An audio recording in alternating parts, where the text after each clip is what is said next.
What's up, YouTube? And we've got another Path of Exile 2 reaction, this time with the Ranger gameplay. I am a bit late to the party when reacting to POE 2 content, but that's fine, that's fine. Better late than never. I'm excited for this because I've been trying out a new character in POE 1 with a eye shot Deadeye Ranger build, and it's been pretty fun so far. So I'm quite excited for what's new with the Ranger in PoE 2 because this is one of the classes that I've been considering trying out when the game comes out eventually. So yeah, I'm really excited what they have in store for us, so let's just get into it. Let the hunt begin!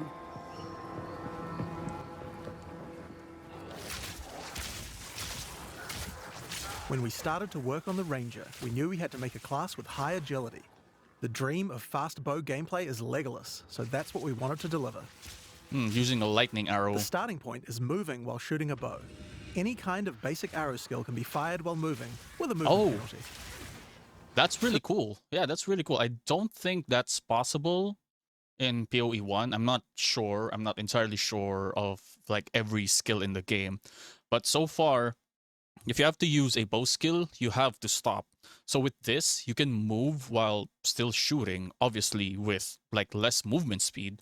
But that's really, really cool. And I think that's great considering you are a ranger, right? So that just makes sense, at least for me. This immediately gives you a lot more freedom on the battlefield. Here, I'm starting each battle with a poison burst arrow to poison groups of enemies, then using a lightning arrow to arc lightning around larger packs. For even more mobility, we also... Oh, did you see that? The health bar changed, yeah, when there was a poison. Battle with a poison burst arrow. Okay, that's really a cool like visual indicator. Instead of, I mean, they still have this, of course, obviously, but your health changes as well, so that's really cool. Arrow to poison groups of enemies, then using a lightning arrow to arc lightning around larger packs. For even more mobility, we also have a variety of skills that involve vaulting around the battlefield too. This is Frost Escape. Using it jumps backwards and shoots a freezing arrow at the ground. That's a cool skill. That's a cool move. Really useful if monsters close on you and you need to get away. Once you've landed, if monsters were frozen, it'd be nice to have some way to take advantage of that extra time. This is where... God, the lighting in the game is so good. Like, look at this one. Look at the lighting here. It's really good. Snipe comes in. Snipe is a skill shot that you need to charge up and release at exactly the right time. If you land the right timing, Snipe is guaranteed to produce a critical strike, and does a small AoE as well, so it's a great finisher. Okay. You can also move while shooting arrow rain skills too. This skill is Lightning Rod. It shoots an arrow into the air that sticks into the ground, and does a small AoE. Oh yeah, Once I think I'm using that skill as well. They attract any arcs of lightning that are nearby, causing them to explode again. I'm using that skill in combination with a mana forged arrow, so it procs whenever I use Ice Shot in a few times. This means you can stack up a bunch of lightning rods on the ground and bounce lightning between them, doing way more damage. Now this takes care of packs pretty well, but for bigger enemies I'd like to have something that's going to enhance my damage output too. This skill is Stormcaller Arrow. Using it sticks an arrow into an enemy. After a short period of time, a lightning bolt comes from the sky and strikes them. This has a high chance to shock them, and shocked enemies take 30% more damage from all sources.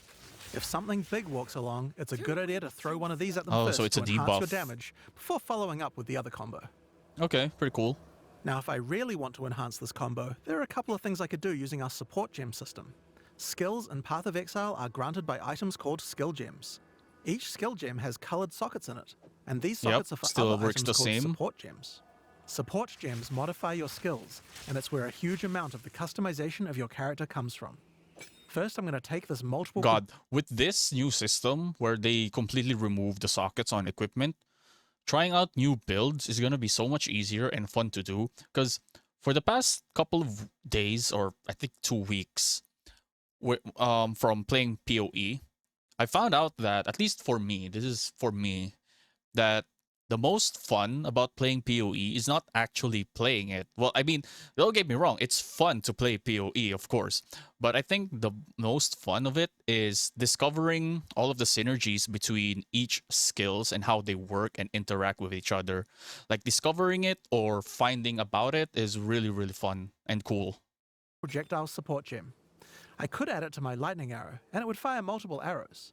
This would increase the number of targets I can hit, but that isn't the effect that I'm after. If I add it to my lightning rod skill instead, then when I fire it, I get a nice group of rods. This means that I don't have to spend as much time setting up before I can use it with my lightning arrow combo. Faster projectiles and chain support. I might also add faster projectiles to make the lightning rods land faster too. Now next up I'm going to grab this chain support gem. Chaining causes many effects to repeat on new targets when you hit them. If I add it to my lightning arrow, it will cause the arcs that come out of lightning arrow to strike even more targets, rippling along my line of lightning rods for huge amounts of damage. That makes sense. I should try out a lightning build next time. Now I think we can use support gems to improve Stormcaller arrow as well. Let's start simple. I'm going to chuck less duration on here. This will cause the lightning from the sky to strike a bit faster. Next up, we have a support called Shock Proliferation. This support makes it so that any enemies shocked by the skill will also have the shock jump to nearby enemies, meaning they'll take the extra damage as well. Yep. Pretty cool so far. It's just a chance to proc, so it's not going to proc on every single pack, but when it does, a pack will go down ultra quick. Another useful empowering skill is Barrage. Barrage is one of the rare cooldown skills in PoE 2. It enhances whatever your next attack is to fire 3 times. With what we have here, I think it might be a good idea to use it with Lightning Arrow. Is that how it works? Because I have Barrage, but I set it up so that it's a totem skill. So I don't really know how the actual Barrage works. And I think it's just me, or I think the map is, at least this like zone, this particular tile set, feels more spacious compared to PoE 1's like tile sets, or it could be just this specific tile set. I don't know. Right, 3 times as many lightning explosions. You could also use it at just the right moment with Snipe, or any that's a number cool of other looking skills, enemy. depending on what effect you need more of right now. It's very versatile and can be used in a range of He situations. almost died there. Now, even as mobile as the Ranger is, it's still very useful to slow monsters down, and a Ranger certainly has quite a few tools to do this. If you're prepared to get up close and personal, we have a skill called Electrocuting Rod. First, jump over the enemy and shoot it into them. Once the rod's in place, any lightning damage they take will build up a special electrocute gauge. Once the gauge is full, the monster is totally suppressed, allowing you to kill them easily. Okay. Now, sometimes when you use Electrocuting Rod, the enemy dies before you get a chance to electrocute them. I think there's another support gem I could add to my lightning arrow to fix this problem. Neural Overload will make it easier to electrocute enemies. If the skill it's attached to puts them over 50% of their electrocute bar, it will trigger instantly. Okay, that's a pretty cool setup.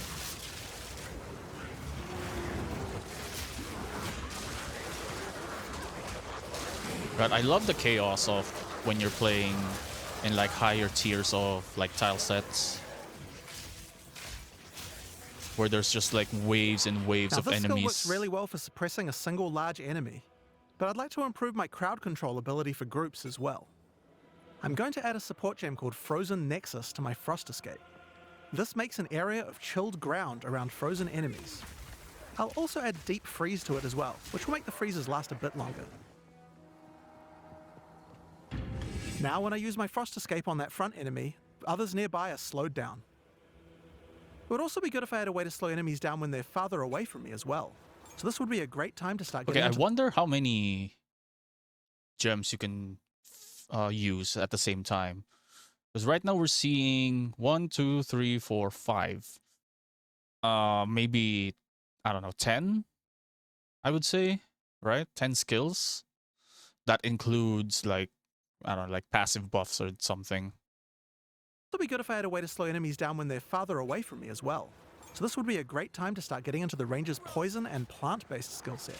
To start with, let's have a look at Vine Arrow. This Okay, skill that skill, when the enemy has it, is super annoying. Fires an arrow into the air that creates a small plant where it lands. The plant sends out tendrils to nearby enemies, slowing them down and poisoning them. But it does have another function too. If the plant gets further poisoned, it transfers that poison to the monsters it's attached to. That's Normally interesting. you would only be able to get one stack of poison on a monster at a time, but you can put as much poison as you want on this plant. Deadly harvest. You could just use the plant to slow monsters down and not worry about the poison part. But if you want to go all in on poison, this is the way to do it. Now if you do want to focus on poisons more, another useful skill is Poison Bloom Arrow. This skill creates these plant pustules on the ground. If you wait a little while, they'll explode. Really Just like cool. any other plant skill, these plants respond well to poison. Shoot the Poison Burst arrow at enemies nearby and watch your plants grow more and more powerful. Poisoning the pustules causes them to do much more damage and makes them explode much faster as well. I can also add the Pierce support to Poison Burst arrow. Doing this will mean I get multiple poison bursts as it goes through each monster.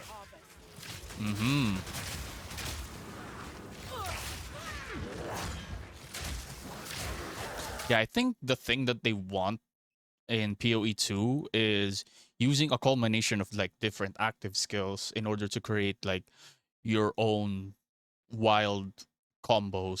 So I think that's really cool.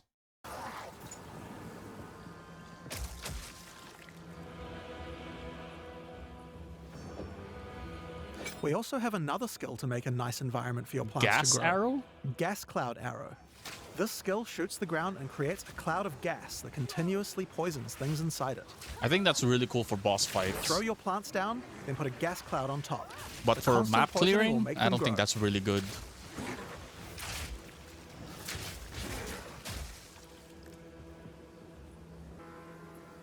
What else do you have? Oh shit, that's really cool. It took out like the support gems as well. That's convenient.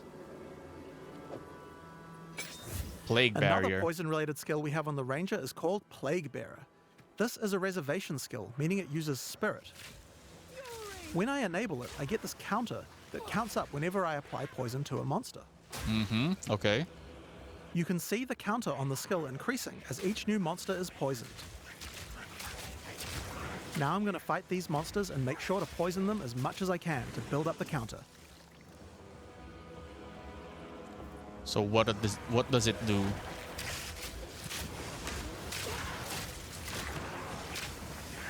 It does take quite a while to get the counter up to 100%, but it's worth it. Whenever I choose, I can unleash the poison in a big explosion around Yeah, me. I saw the explosion. It's like It a does big take quite a while to AoE. get the counter up to 100%, but it's worth it. Yeah, Whenever there. I choose, I can unleash the Oh, yeah, poison that's in a a big pretty cool explosion skill, around though. my character, dealing a large amount of damage. Rain of Arrows, a classic skill. Now next up we have a classic, Rain of Arrows. It's simple. Shoot a bunch of arrows in the sky Yeah, it and then rains rain down for a arrows. short time. It's Couldn't decent get more AoE simpler and than damage that. at long range. I think I've said Now, it, this I've skill said this doesn't last too before, long, but we but can change that. Jesus Christ, this It's game time looks to so good. introduce Frenzy charges. Frenzy charges are used for a variety of skills on the Ranger, but with Rain of Arrows they can be used to extend the duration. You're mine. How do we get some though? Here we have a skill called Sniper's Mark. Put it on an enemy and it will grant you a frenzy charge when you crit them. Now remember that snipe skill from earlier? That skill guarantees a critical hit. So first we Sniper's Marked an enemy, then we sniped them. And after that, the next Rain of Arrows will last a really, really long time.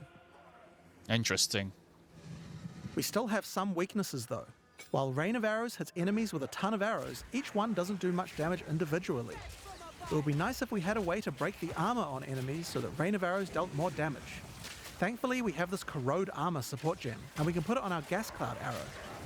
Corrode armor causes poison to erode the armor on targets until it's all gone. This will significantly increase the damage that Rain of Arrows does against armored targets. Okay. Oh yeah, and one more thing about gas clouds. They can be detonated with explosions. Whoa, that's cool. That's cool. Elemental reactions? Did not expect that coming. Oh yeah, and one more thing about gas clouds. They can be detonated with explosions. That could be very fun to play with. That's actually looks really fun to play with. I have an explosive arrow here. Let's check it out. Still.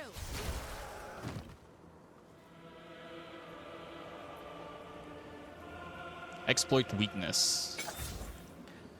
Now, because monsters and gas clouds are likely to have their armor broken, I think there's another useful combo we can do. This is an exploit weakness support. This support provides extra bonus damage to targets that have their armor broken. Okay. Perfect for what we have going on here. That elemental reaction is cool. I like that. So, those are just some of the skills we have on the Ranger class in Path of Exile 2. Now that we've seen all these skills, let's see how well they do against a much tougher enemy. Alright. It's time to fight the boss of the temples, Thanos. Who? Thanos? Oh shit. It's gonna snap you out of existence. Oh, Thanos. Okay.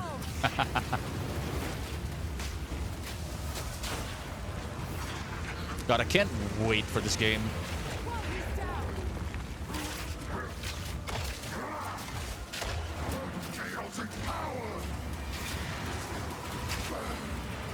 They have this like little bar up here. I wonder if this works like a stagger bar, like a stagger meter. Well, let's see.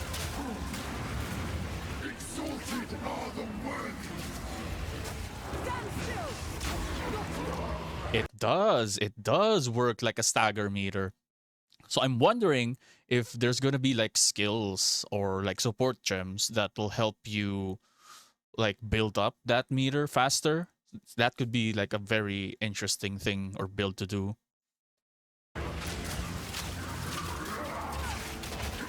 Gives you about like I don't know, like 5 seconds of free hits, so that's a lot. That's a lot.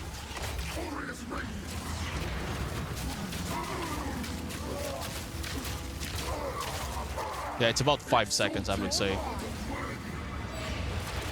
Oh yeah, I didn't catch that on like my witch reaction, but apparently there's a roll in here. Like you can dodge roll now. So that's really cool.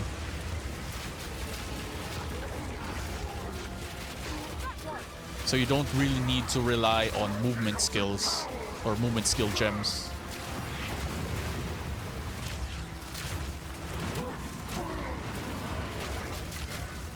Pretty cool boss fight, not gonna lie.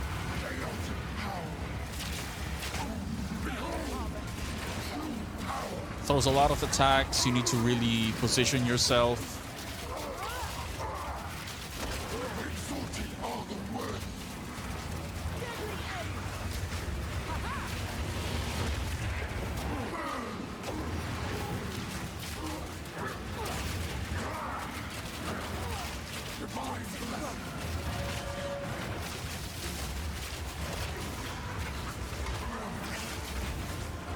That gas explosion is still really cool. I hope there's like more like elemental reactions that you can do here.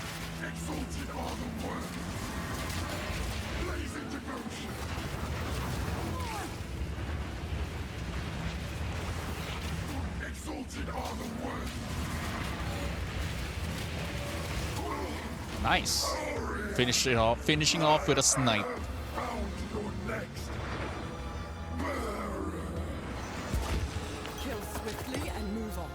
This is how we There's still gold. Wonder if the settlement is still That's here. the Ranger. But oh yeah, there was one more thing. The mount. Check this out. The what? Yes, Oh, you can ride a rower. we get While riding mounts. the rower, you can shoot arrows with no movement penalty. Oh my That's god. pretty overpowered.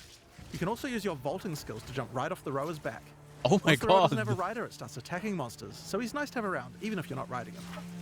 That's That really said, if you cool. are riding, don't get hit.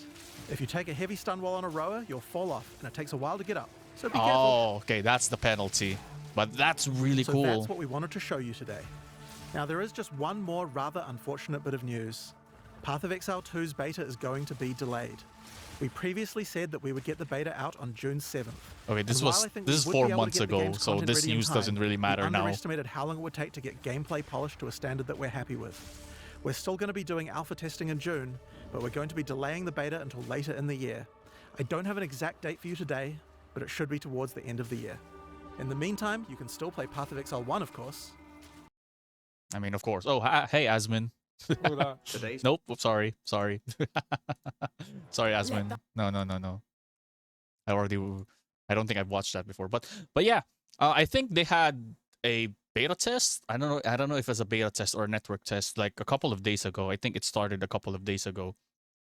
So yeah, I'm pretty excited. That mount thingy was a surprise. I did not expect that, and you can shoot while on the mount.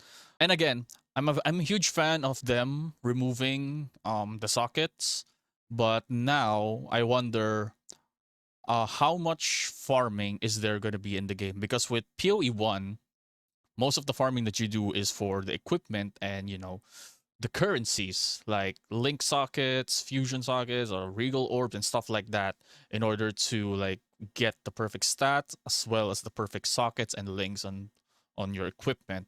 So I wonder if there's gonna be less of that here and maybe more of something else. I wonder. But yeah, this has been fun. I'm really excited for POV 2 when it comes out. Who knows when? Well, I'm not really rushing. I want them to release the game at a point where they're comfortable with it. So yeah, if you enjoyed this video, leave a like, comment down below on how long have you been playing PoE 1. I've met some people on stream who've played the game for like 10,000 hours or so that's really fucking insane. And subscribe if you enjoyed this and want to see more, and I will see you guys in the next one. GG's.